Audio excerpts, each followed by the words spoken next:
The Games, A Global History of the Olympics by David Goldblatt, read by Roger May. Introduction. O sport, pleasure of the gods, essence of life!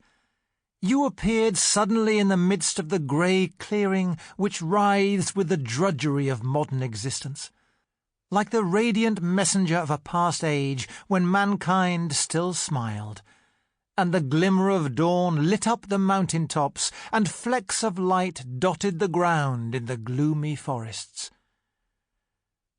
George Horrod and M. Eschbach, gold medal winner 1912 Olympic Arts Competition.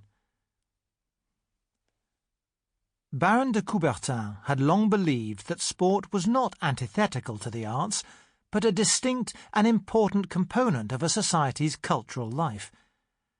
It therefore seemed natural to him, though not to many athletes and artists of the time, that the Olympic Games should also stage artistic, literary and musical competitions on the theme of sport.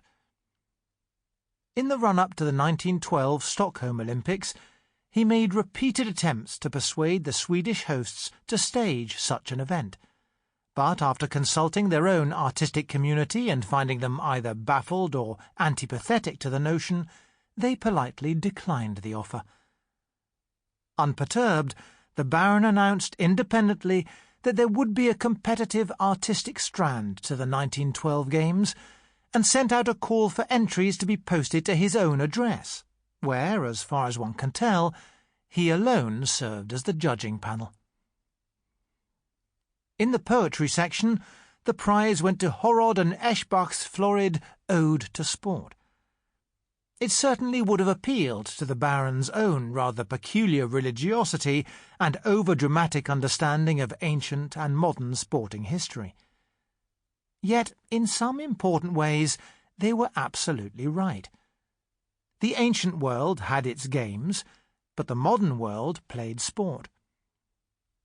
Starting in the mid-18th century through to the early 20th century, in Northern Europe and the United States, the majority of the sports we now play were codified from older games and recent experiments, or, like basketball and handball, invented completely anew.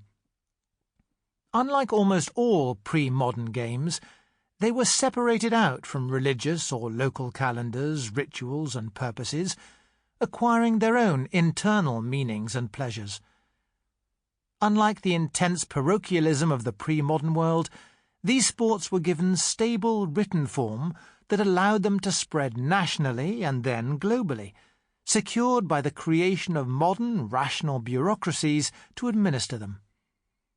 All of which meant that, at precisely the moment that the rise of industrial capitalism and militarism was making the world a harsher, more miserable, more instrumental place, they also fostered an alternative: the organised play of modern sport. Horrod and Eschbach, as well as prolix poets, were names taken from two villages, Horodberg and Eschbach-Oval to be precise, close to the birthplace of Coubertin's wife, and with us, in addition, his rather obvious pseudonym. Having set up his own competition to which he submitted his own poem, which he then adjudged the winner, I think we must assume he rather liked it. But a century later, time has not been kind to Coubertin's words. Submitted in French and German, these versions of the poem have some tiny scraps of rhythm, form, and rhyme, but the English translations read with the same ponderous pomposity as a school sermon.